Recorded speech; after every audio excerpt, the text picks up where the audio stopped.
Le Citral vous présente Mobile, le magazine d'actualité des transports publics de l'agglomération lyonnaise et du Rhône.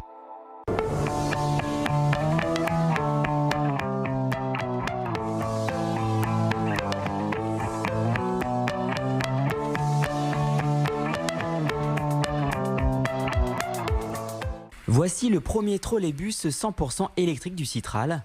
34 exemplaires de ce type ont été commandés.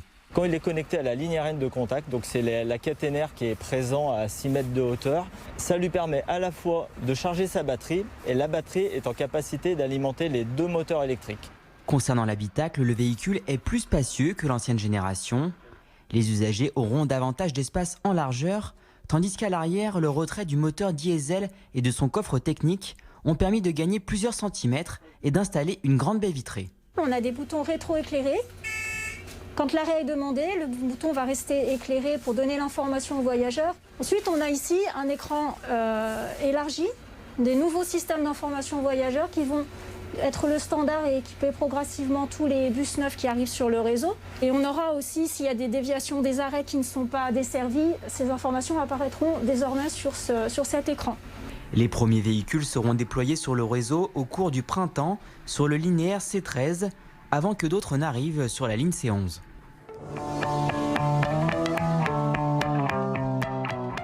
Annoncée parmi les projets du mandat, une ligne de transport par câble devrait faire son apparition en 2025 pour relier Francheville au secteur de Gerland en passant par Sainte-Foy-les-Lyons.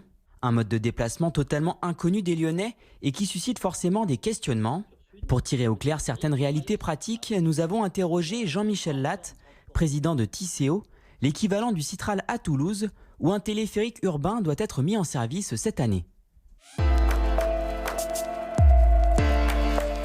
C'est un projet qui est silencieux. Le bruit ressenti par les habitants qui sont à proximité est plus faible que le bruit de la circulation. C'est un produit très écologique. On est en électrique. Et puis, le fait de passer par des pylônes, c'est un projet qui n'occupe que très peu de terrain. On a une occupation du sol qui est assez faible finalement. Il nous faut contourner la colline, passer par la rocade qui est très embouteillée. Et donc, on évaluait le temps de trajet à 40-45 minutes. Le temps de trajet par le téléphérique, c'est moins de 10 minutes. Une cabine toutes les minutes et demie.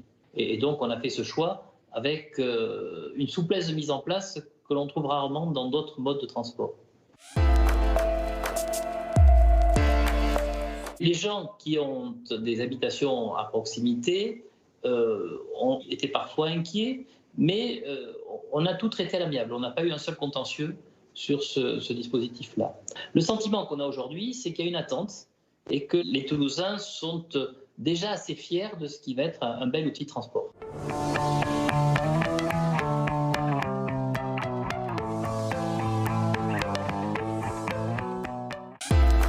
Le Citral vous a présenté Mobile, le magazine d'actualité des transports publics de l'agglomération lyonnaise et du Rhône.